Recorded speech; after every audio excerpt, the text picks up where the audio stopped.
Mwaramutse kuri video nakoze kubijanye na mariage, harimo amakomenti benshi bavuga ngo inkwano bivuze kwiki.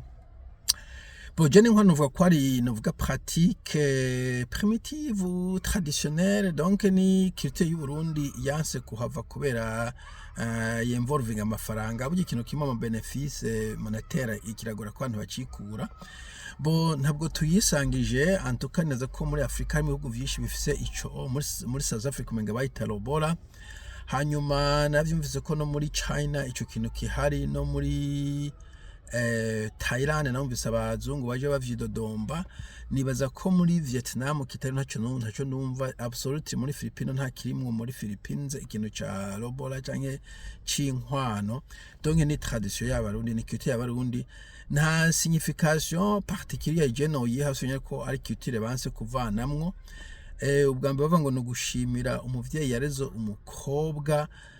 Bon, kumbura byafise sense igihe kera urabona abantu umutama ashaje afise abahungu bubaka iruhande yiwe, barubaka iruhande yiwe akaguma urugo rufise inzu nyinshi. Nukuvuga uzanye umukobwa wamuzana mu rugo kwa so, umukobwa wamukuye babukamushira iwanyu wamengura muzanye. Ariko ko ibintu bitera bihinduka bisagara bikura, usanga abantu benshi n'ubundi batacubaka iruhande ya base. Iyo bakuze na cyane nk'abari muri rural, aca agenda ahantu mu gisagara canke muri semi urbain yakorera,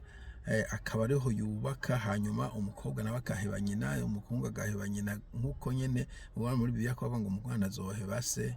Okay, anyway, reka nihosha mu Bibiliya. Donc usanga naho nyene n'umuhungu atabwo yubatse ku iruhande rwa se, ni hahandi bose baba bagiye guhurira ahantu furani. Bo umukobwa akaronka akabana no umuhungu, umuhungu akabana no umukobwa. Nta numwe novuga ngo araprofita gusumvya ubundi, si vuvure. Ico nashaka guprofita no kuvuga kera yari uburimyi, uwo mukobwa je yabari, urabona ko n'abakobwa bakora vyinshi cyane, abagore yabaje mu kazana ko kukurimira, ukuteka mukarya. Hari igihe wasanga bateka bari hamwe, sepa bagakama inka kabazikama, bakahira inka kahirira, ibintu byose ugasanga ariko akora contribution kuri famille yagiye mu mugabo. Numva ko ubu yaba umuhungu yaba umukobwa bose bagiye ahantu bakora contribution kuri famille zabo bantu babiri, hanyuma plutôt yo famille nshasha batanguye. Hanyuma nibaza yuko gufasha, iyo bafashije isa nyina babarungika amafaranga, ico gihe nta kibuza ko umukobwa arungika umugore, umuhungu akarungika canke bose bakarungika kuri nabo ko ubice nyine ko buriya umenga nta muntu yazanye undi yamfete, umenga bose bakize hamwe bahurira ahantu hagati na hagati y'abavyeyi, ku buryo kumbure iyo justification itagifashe yuko wabahaye umukobwa nawe agomba kuguha amafaranga. Uzekane ko umenga ni kiguzi, umenga muri ko mugurisha umuntu ngo reka tuguho nk'uwogena ukagura indogoba canke isepa inka yo kurima. Urumva umenga ari akantu ka human rights katubahirijwe, ubitranslate uko yuko ari kugurisha.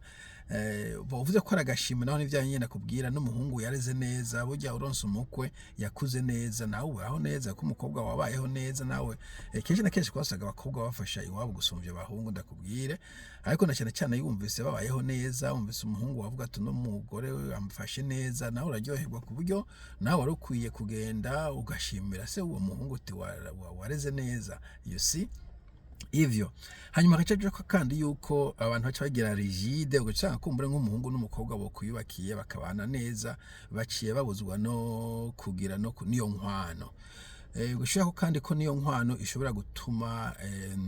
bishira abantu mu bukene, kuko nimba umuhungu arafe, umuhungu n'umukobwa ngo nabivuze bagiye kubaka urugo ahantu batangurira a zero, le plus umuhungu afise, le plus n'umukobwa bateranije, le plus urugo rwabo baza bafise twangombwa bagitangura mu ntango. Mugabo umuhungu agiye gufata nk'idene kugira ngo tange inkwano, ya nkwano kumbure baca bagaspiyare, bagasanga abanywa n'inzoga nyinshi cyangwa akoresha iyo minsi mikuru nyene, uca usanga aya mafaranga mwononye yo gutunga famille. So mu ma peuple civilisé, je vais le répéter, bon Chine sinzi kwiri civilisé cyane ko ivanga traditionnalisme na civilisation. Mu peuple yo muri West en fait ntavyo ivyo by'inkwano ntavyo bavise. Mu ma peuple yo muri West nta nkwano, uhereye muri Afrique du Sud mu bazungu nta nkwano bakoresha, no mu barangiranga batabarangirangi nta muntu numwe aha amafaranga uwundi, yaba umukobwa yaba umuhungu. ico bakora barafashanya uko babishoboye nta formule bihari nibaza ko formule novuga itari rigide y'ingene ninda azokorga nzu yundi mu munsi mukuru ninda azogura ikanzu ninda azogura urupeta ibintu nk'ivyo ariko usanga umukobwa n'umuhungu bicara bakumvikana ingene bazokora ugo rubanza amadepense uzotwara yaba mu famille y'umukobwa ya famille y'umuhungu usanga bashize mu mafaranga yiwabo kugira basupporting the new ways the new couple newlyweds usanga bose bashiramo nta uvuga ngo jewe ko narize umukobwa amamenshi we wareze umuhungu ntacyo wakoze kuko mfite usiguye kumenga umuntu yarize umuhungu we nta kazi yakoze nayo kuri umuhungu byo biri easy nabyo nabwo biri simple ahubwo nibo je ndiko daraga ahubwo umenga ni wari ari gasusa ntumba bene bagoye kurera so nabantu babavye baba papa bahungu nabo bari bakwiye guhabwa inkwano somehow na nyine bijya bakoze akazi I don't know ni kitse encore une fois cyo nabonye abarundi barafata ibintu vya culture bimwe bakabireka bakabiheba mugaye ibi bavantage bakamiguza mu baje impamvu cyasubwe ngo ni culture ni tradition mugasigura tradition ku bintu byose wo hava ubaza kubera ki abarundi 99% muja mu ma église aho kuja mu kubandwa why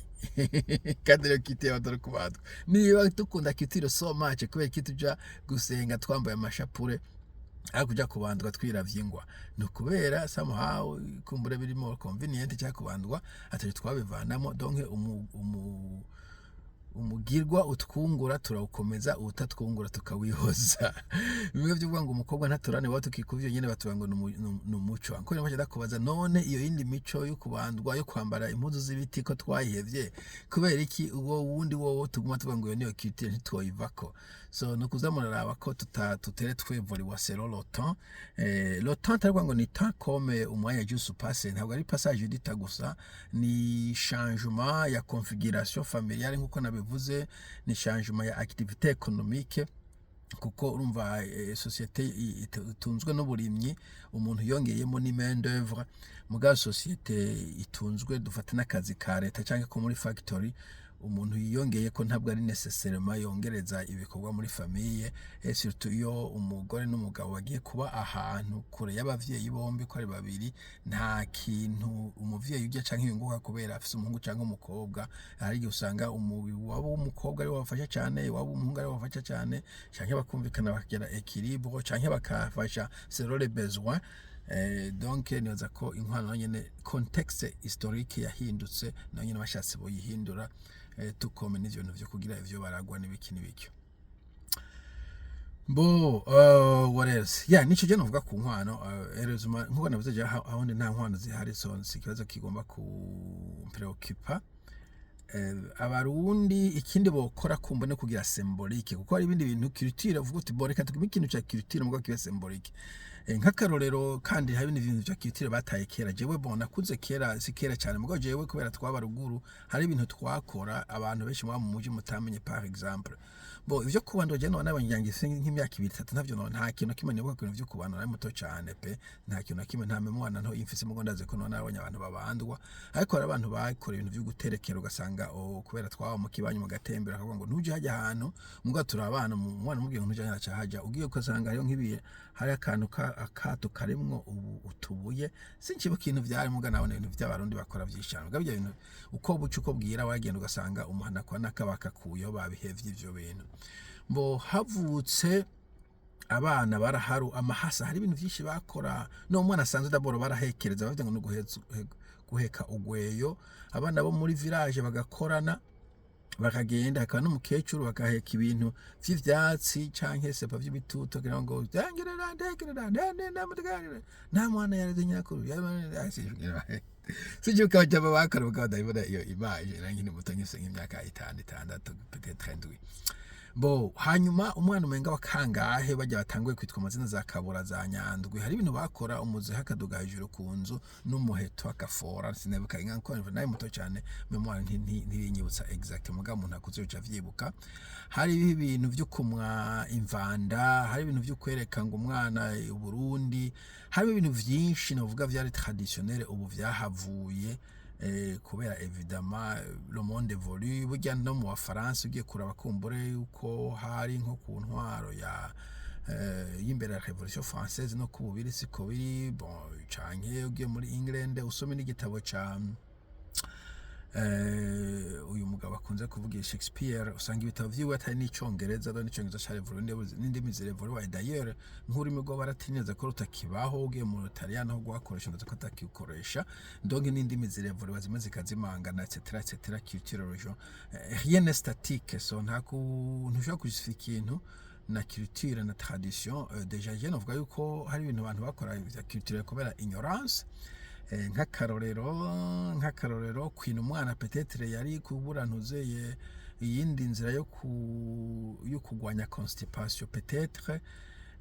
nk'ibintu vyo gukanda umuntu n'ibintu bishushe maze gushika mu bazungu nahoze ngo ukoresha ibikanye on ne sait jamais hari ibintu donke abantu bakora kubera ubuvuzi butaratera imbere nk'akarorero kubera they don't know any better kubera bibaza ngo usutsa amazi ahantu imana ikivyuka ikayanywa hantu vyinshi abantu bakora kubera ignorance utoguma uvuga ngo ni culture ushobora kuvuga uti ahubwo c'était ignorant reka izi culture tuzi hagarike turondere izindi culture ugiye no kubwami bavuga ngo bashorera umuntu bakamushinga kwicumu you don't want never ko igihe cyose agiye kuryama haba hari abagabo munsi yitanda ciwiwe do you want that ko ya culture no so okay kugira navuga ntavuze never donc njavuga nta ntuze nta ntimuze amajustifia ibintu para culture uri umuntu cy'ubwenge urashobora kubusevuta culture ne yafo kuko hariho culture za fake burya hariho culture zitarizo avuga ngo nta kindi zibaho hari kide traditional nk'akaro basacrificing umuntu bona avuze n'uwo bavuga ngo bashobora kwinka nubwo ntazi ko kumure vyabaye mugaye kite yamfete bajya umuntu nye bamujya umuntu cyangwa bamwicaka mu ikintu etc you don't want your kitire ngo ni kitire nziza ngo no kuyimainteninga kitire zirevoriwa anko ni fan noneho na kitire nyene ngo navuze kitire européenne n'ibiki hano vyinshi vyahindutse what is the story ya Rome nta hantu namwe usanga bijya bintu bakora i Rome ubu bakibikora nta ntivyo nta bihari etc voilà nijo zavuga ku nkwano anko nagi umyataka bijyana mu atakana umuntu personnel ino opinion yiwanje nta kosha umufise mukosha ufise yugukwa nokwe I don't care much